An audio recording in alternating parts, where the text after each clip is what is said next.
Some thoughts concerning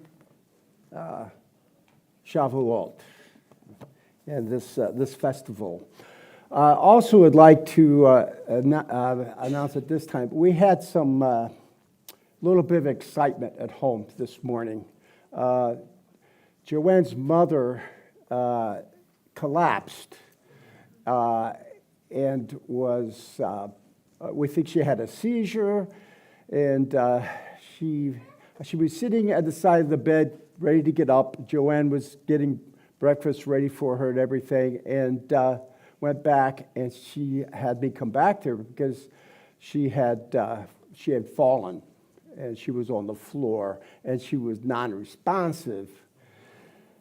So, of course, Joanne had called 911, and so we had quite a circus here when the ambulance came, and the volunteer fire department, and our driveway was lined with emergency vehicles. And I had everything already cleared out so they could.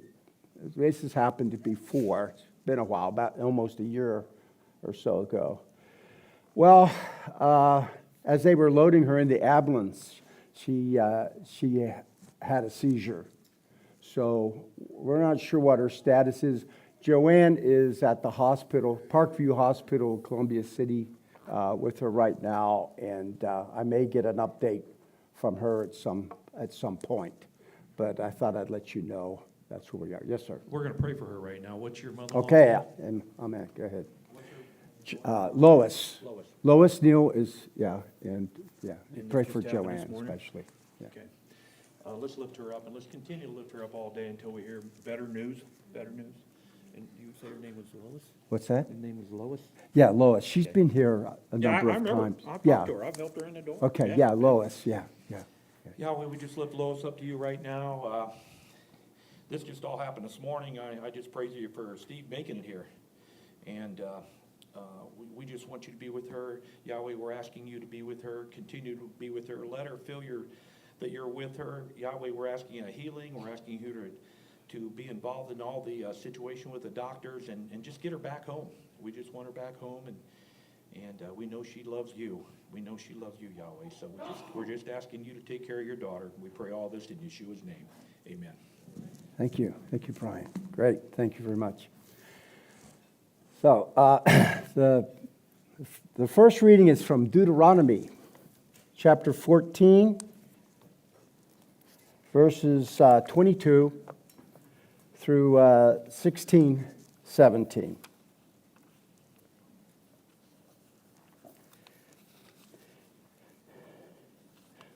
You should always take the second tithe from all the produce of the seed crop that the field produces.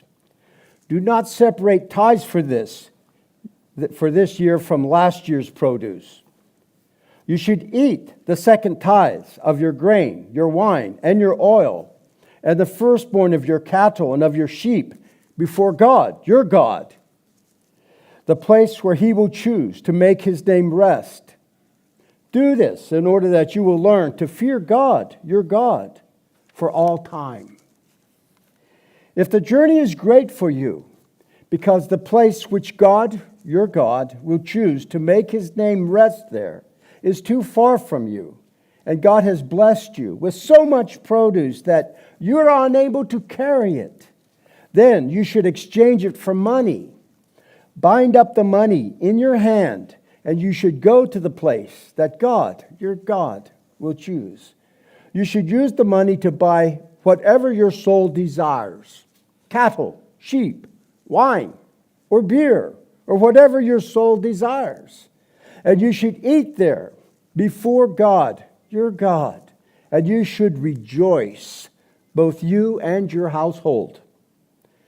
Do not abandon the Levite who lives in your town by failing to give him the first tithe, for he has no portion or inheritance with you. At the end of 3 years, you should take out all the undistributed first and second tithes from your crop before the end of that year and put it in a public place. The Levite will come and take the first tithe, because he has no portion or inheritance with you. That year you will not separate the second tithe and take it to Jerusalem. Instead, you will give the poor man's tithe, so that the destitute, converts, orphans, and widows who are in your cities will come and eat. You must give them enough to be satisfied. Do this in order that God, your God, will bless you in all the work of your hand that you will do. At the end of the 7-year cycle, you must annul all loans. These are the terms of the annulment. Every creditor should release from his hand the debt which he can claim from his fellow.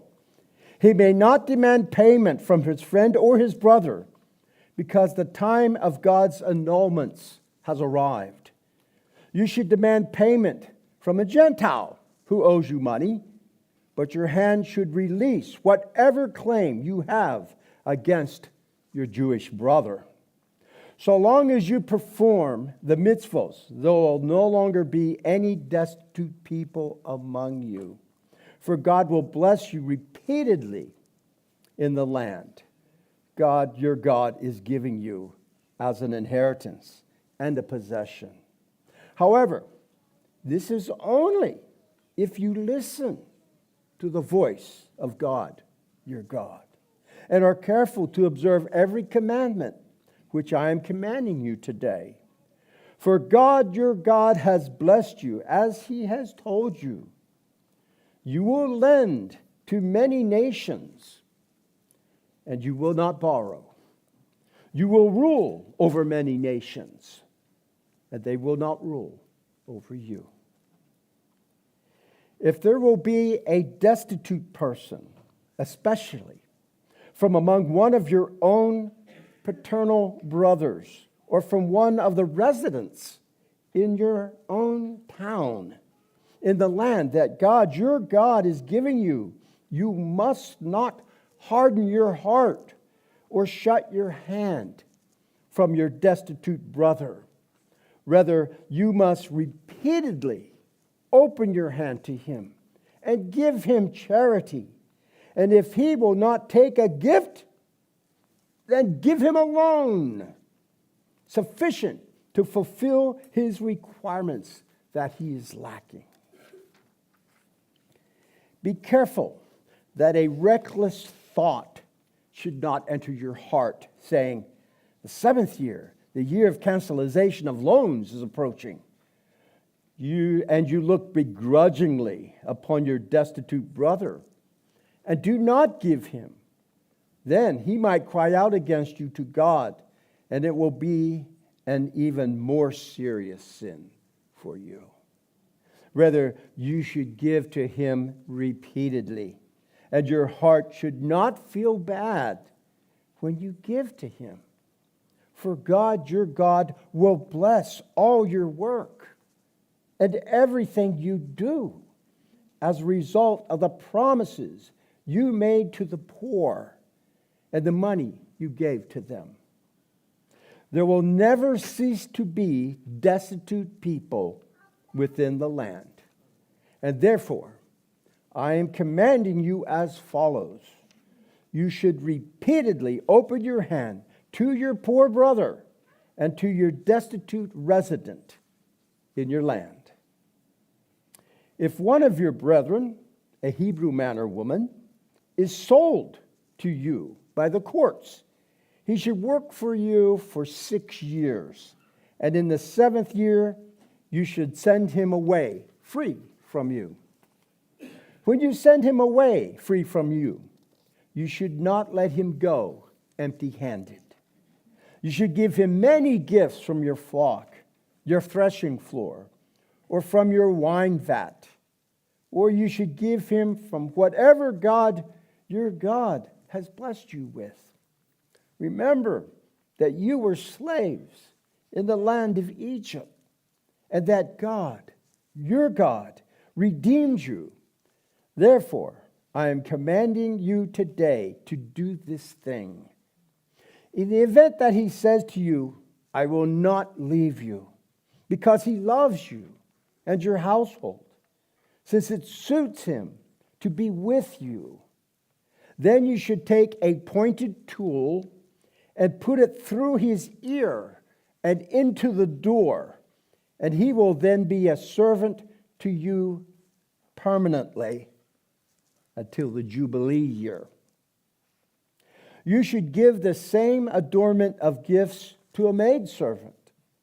Let it not seem difficult in your eyes when you send him away free from you, for he has served you day and night for 6 years, twice as many hours as a salaried worker who only works by day.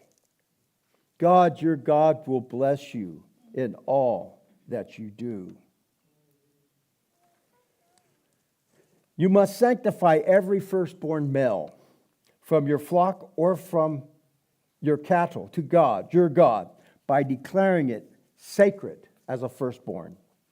You must not work the firstborn of your ox or shear the firstborn of your flock. In the same year it is born, you should give it to the priest who will eat it before God, your God, in the place God will choose. You, the priest, should eat it with your household. If there is any blemish in it, whether it is lame, blind, or has any defective blemish, you should not offer it to God, your God. You may eat it within your own cities.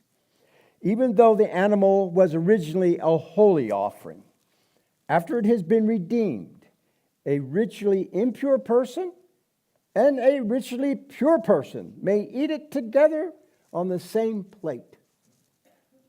The foreleg, jaw, and stomach do not need to be given to the priest, as if you were slaughtering a deer or a gazelle. Only you may not eat its blood. You should spill it on the ground like water, and you do not have to cover it. Chapter 16. Ensure that the month of Nisan occurs in springtime by declaring a leap year if necessary, so that the produce will have ripened by Nisan, allowing the Omer offering to be brought, and offer the Pesach sacrifice then to God your God. For in the month of springtime, God, your God, brought you out of Egypt at night. You must slaughter the Pesach offering to God your God from the flock, and the festival sacrifices from the cattle, in the place where God will choose to place his name. You may not eat leaven with it. Rather, because of it, eat matzos for 7 days. This is a bread which reminds you of affliction, since you went out of the land of Egypt in haste and did not have time for the bread to rise. Eat the matzah in order to remember all the days of your life, the day when you went out of the land of Egypt. No leaven may be seen with you within all your borders for 7 days. You may not leave over any of the flesh that you slaughtered on the preceding day in the afternoon uneaten until the morning. You may not slaughter the Pesach offering in any of your cities which God your God is giving you, except in the place which God your God will choose to place his name. You should slaughter the Pesach offering there in the afternoon after the 6th hour. You must eat it after the sun comes down, and you must burn any meat that is left uneaten past the present time that you went out of Egypt. You should cook it by roasting and eat it in Jerusalem, the place where God your God will choose.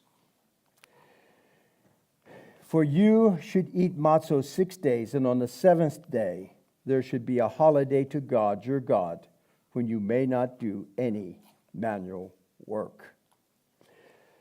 Count for yourself 7 weeks from when the sickle was first put to the standing crop and the omer is reaped.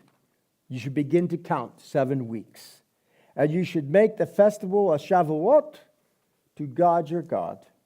Offer as many gift offerings and invite as many guests as you can afford, according to how God your God blesses you. And you should rejoice before God your God.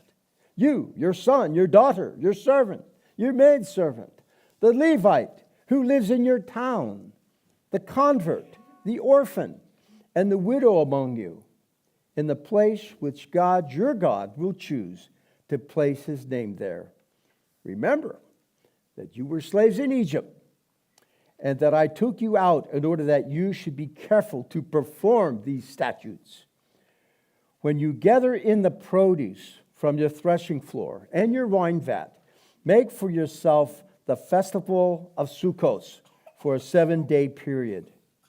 Rejoice on your festival, you, your son, your daughter, your servant, your maidservant, the Levite, the convert, the orphan, and the widow who lives in your town.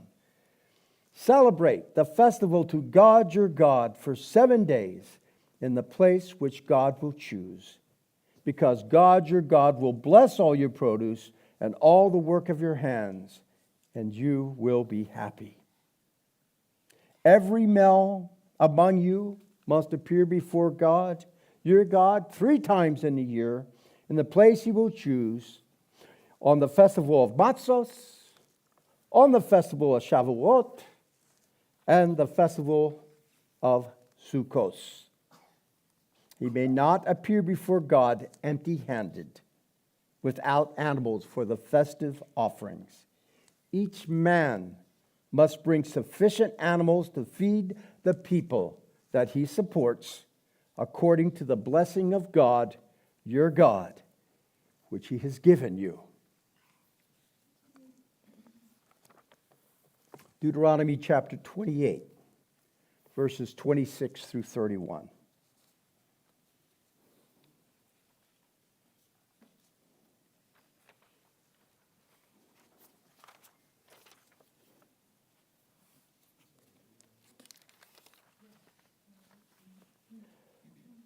On your festival of Shavuot, the day of the first fruits, when you offer a meal offering to God from the new crop of wheat, you will have a holy celebration.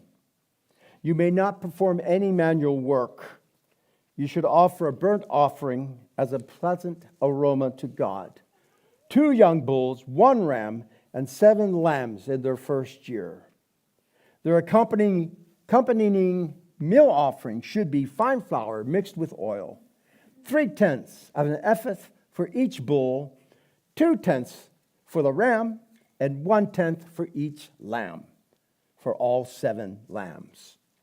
Offer 1 young male goat to atone for your inadvertent ritual contamination of the temple.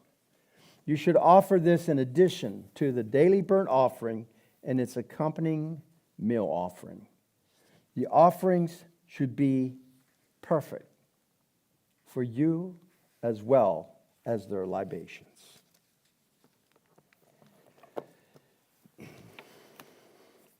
So we see here that there are 3 pilgrimages, feasts in the Torah: Passover, Shavuot, and Sukkot. And of these feasts, Jews and non-Jews would gather from all around the world to Jerusalem to worship the Lord, the God of Abraham, Yitzhak, and Yaakov. The Feast of Shavuot was very special because it ended 50 days of harvest and the gathering of God's wealth and the provisions of the land. And one of the main aspects of the Feast of Shavuot was the bringing of the first fruits to the Lord's house, the temple in Jerusalem, and presenting them to the priests and Levites in a very festive, colorful community ceremony. It was big. It was huge. And we have no idea of what it was like. Because we don't do it. And it hasn't been done. It hasn't been done for over 2,000 years.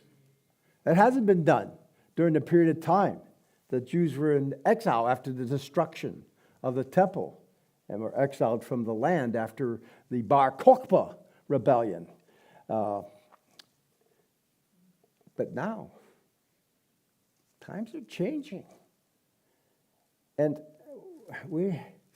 perhaps they may change quickly for us. This is relatively new to me. I was raised as a theologian in Christian theology, replacement theology for most of my life. I served as an army chaplain in the military.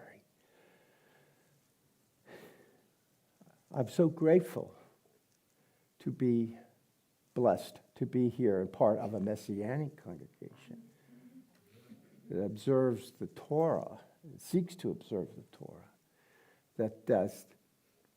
that we can grow together in the study of Torah, and that we strive to keep God's Sabbath, His holy day, the seventh day, holy. I know we have a long way to go, and I don't know what the millennial reign is. For most of my life, I didn't even believe in the millennial reign. I was what they call an amillennialist. An amillennialist is someone who believes that is just figurative language. Oh, how allegory has just corrupted God's word in many ways. And so that was just an allegory for eternity, for heaven, And that's where many Christians believe that when they die, we're going to go to heaven. We're going to get out of here. But that's not what the millennial reign's about. It seems that what it means is we get a chance to actually do what God desired from the very beginning. A day is 1,000 years to God. In that day. And then you think in terms of the millennial reign. Will we have 1,000 years to get it right? Is that part of the blessing? I don't know. But I do know one thing. It will be beyond our wildest imaginations. Okay? So here we have the bringing of the first fruits. And where this produce is coming, is being offered, where it's not just I don't know how to. It's the best. It's not just the offering. We're just we're going to load up the carts and the wagons. We're going.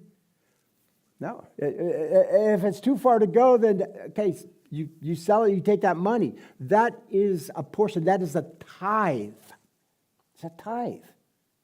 And so but that tithe consists of the very best. So you're not just taking 10% of your produce. You're taking the top 10%. You're taking the very best that God has blessed you with. And that is what's being given. And so, Joseph Schulman says that there is a blessing that comes into play here. That when you perform this, when you bring the produce, it says, the priest shall take the basket from your hands and set it down in front of the altar of the Lord your God. Then you shall declare before the Lord your God, my father was a wandering Aramean, and he went down into Egypt with a few people and lived there and became a great nation, powerful and numerous. But the Egyptians mistreated us and made us suffer, subjecting us to harsh labor. Then we cried out to the Lord, the God of our ancestors, and the Lord heard our voice and saw our misery, toil, and oppression. So the Lord brought us out of Egypt with a mighty hand and an outstretched arm, with great terror and with signs and wonders. He brought us to this place and gave us this land, a land flowing with milk and honey. And now I bring the first fruits of the soil that you, Jehovah, have given me. Place the basket before the Lord your God and bow down before him. Then you and the Levites and the foreigners residing among you shall rejoice in all the good things Jehovah your God has given to you and your household.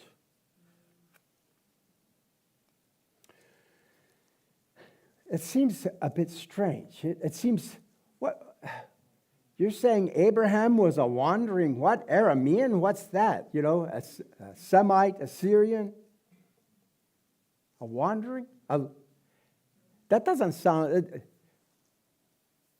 that sounds very, sounds like extremely humble beginnings, you know? And there's some level of humility that is given here. And so it seems like, in some sense, the importance of Abraham is being minimized. And yet that's true. But it's only in comparison with the creator of the universe. We are to come humbly before God. This is a blessing. This is a joy for us to come before God and to give him obedience. Obedience. That's how we honor God. But not just obedience. Loving obedience. Loving obedience. Parents, those of us, parents, isn't that what you desire from your children? Loving obedience. You're not a slave taskmaster. Master? Well, that's easy for you to say. But anyway, they're not your slaves, they're your children. But you have rules for them to follow. And these rules are for their benefit. It's for their blessing. You're simply trying to bless them. And what happens? They love you for it. They embrace you for it. Oh, thank you, Mom and Dad, for these rules that are for my betterment and will make me a better person, that will ensure I have a full, happy life, that I will be able to utilize all the skills and talents and gifts that God has blessed me with, because you are helping me to channel those gifts. No. Well, maybe your household's different. Yeah, and praise God if that is the case, you know. Because I think that, I was pretty much that type of a son to my parents, very obedient and loving and appreciative of all the rules that they laid upon me. But, I know that's not the case for most families, right? And, amazingly, it wasn't the case in my family either. We raised 3 children, and now we have 7 grandchildren, and now we have a teenager in the home, another blessing, another child, Dima. It's a joy. But that doesn't mean it's easy for all of us, It's not easy. You think, we just have to look at God and look at the world. You think this is what God envisioned?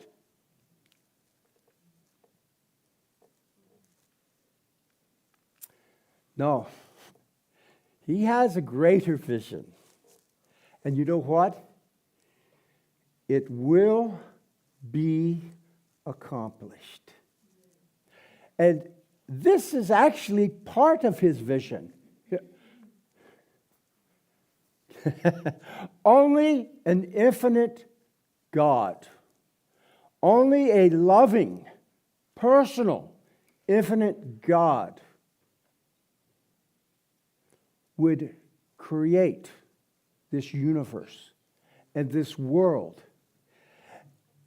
and set it on a path that, from our perspective,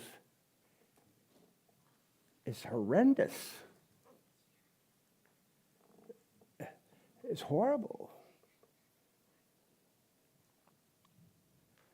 And just in the past few generations, this past century, 2 world wars, tremendous amount of suffering. And the Jews, they bore the brunt of much of this suffering. And it continues. And wow, what? You know, I know of people, I have friends who had good hearts, who meant well, who were hopeful, and who wanted desperately to love and trust God, and they lost their faith in God. They no longer trust God because of the world. Because of the world. And some of it is not because of the cares of the world and the Zoe, and a lot of it is, and some of it's the lust and that, but some of it is because they do not trust God, because they've not accepted God's vision. They said, if this is the result of the God that I serve, that I want no part of him. If this world is his creation, and he permits such evil to exist, I want no part of that. And many of them have. And that is a dangerous place to be. When you place yourself as the judge over the creator of the universe.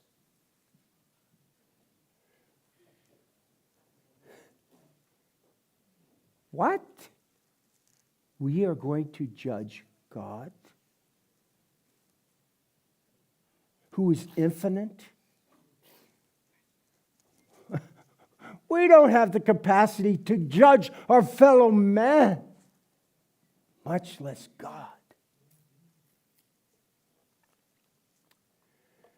And here's the promise. And yes, it takes faith to trust this promise. And many people do not look at it. You know what people talk to me about, how horrible this day of the world is. I said, you have no idea what you're talking about. That's what I say to them. You have no idea what you're talking about. It is much worse than you could ever imagine. What you're telling me is nothing compared to the reality that only God himself knows. You have no capacity to understand the depths of darkness and sin and hatred and the horribleness of it. We just get a glimpse of it.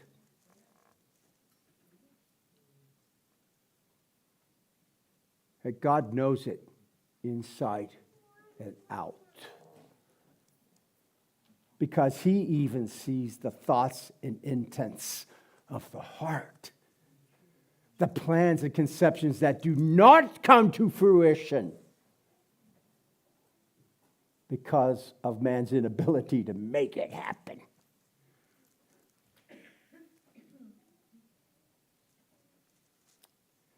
He knows, and then he holds out to us hope.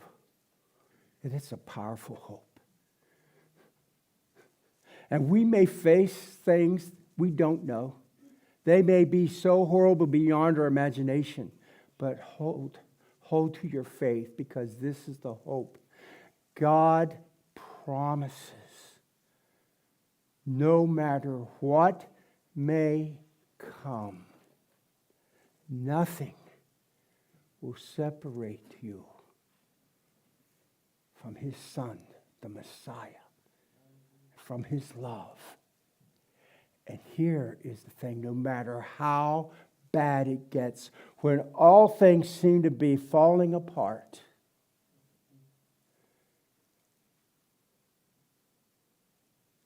God says, it is worth it. It is worth it. So there is no way we can conceive of the blessings that God has in store, because it will dwarf the horribleness, will be as if it was non-existent in comparison. And no, I can't understand that, and I can't comprehend it. But boy, I hold to that hope. I hold to that hope because I know who the source of that hope is. The infinite, loving Creator of all. There is reason for us to embrace God with all our heart, soul, mind, and strength for the rest of our lives. However many days God grants to us, it is worth it. It is worth the pain and suffering. It is worth the heartbreak and the tears.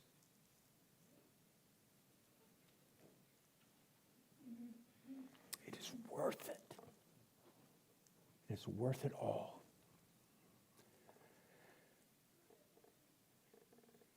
That's hope in God.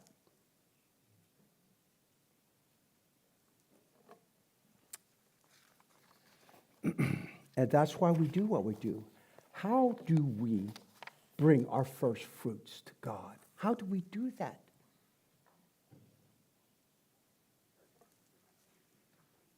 There's no temple. We have an indication of this. You know, the Apostle Paul, Rabbi Shaul of Tarsus, was coming to Jerusalem. He made a vow in Corinth to go to Jerusalem. And on the way, he has his first fruits with him. He has 7 Gentile. It's a bad word. It's not a good translation in English. 7 from the nations who now embrace faith in God. And he is bringing them first fruits into the kingdom. And they're traveling with him. And they are on the journey, and they've stopped.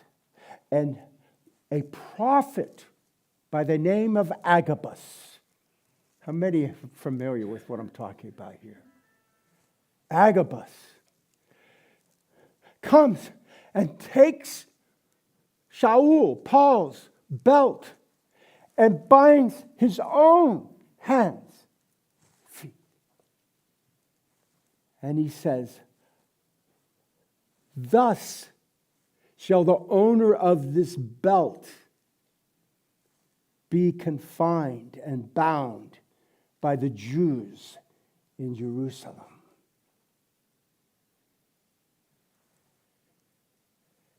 And all of Paul's companions begged and pleaded with him, do not go. Do not go. They believed the prophet. Do not go. Shaul made a vow. It seems it might even have been a Nazarite vow.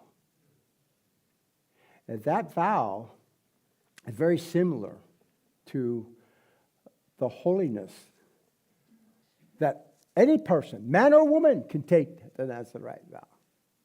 Now, it's not Nazarite that Jesus was a Nazarite. It's different. Nazarite, it's not that I'm from Nazareth, okay? It's the Nazarite vow. It's where you let your hair grow. You don't cut your hair. How many knew that you're not supposed to cut your hair during the counting of the Omer? Did anyone besides me get a haircut during that time frame? Yeah, okay. Me, I did. Yeah. Okay. There's a tradition that you don't do that during the Omer. You wait till after Shavuot, then you get your hair cut. Okay. But from Passover, all that time, it's 50 days, 7 weeks, no haircut. You're going to look a little bit rugged and ragged. Huh? Yeah. But the Nazarite vow, however long the vow lasts, you're not going to cut your hair. Do you know that is why some of the Christian artists had Jesus with long hair? Because they thought it was the Nazarite. He was a Nazarite, right? He was from Nazareth, okay. So, and there was nothing to prevent Yeshua from taking a Nazarite vow. We're just having an indication of it. But that's a confusion with the words that happens. And that's a minor confusion when you consider all the mistakes that are made in the transmission and translation of Scripture over the centuries. All right. Not to mention the teaching that is done. But there was one that actually affected artwork for, and the traditional viewpoint of what Jesus appeared like in many paintings. He's got this long hair. That's why. That's right. Yeah. So Paul was going to fulfill that vow and complete it in Jerusalem. And we know how that turned out. There are people that took vows to put Paul to death. They said they would not eat or drink until they had killed him. God foiled that vow. I don't know if they broke it or not, or they actually died, but they did not fulfill that vow. Those that made it, as he was under God's protection. That's where we are. We are under God's protection. So when you consider your first fruits, be like Shaul of Tarsus. He brought people as his first fruit. He brought relationships as his first fruit to God. That was his first fruits. So, yeah, most of us, we may not be far. We don't even have the temple available to do this at this time. but we can spiritually. We can do this. We can. God bless you. Thank you for your attention today. Shalom. Shavuot shalom.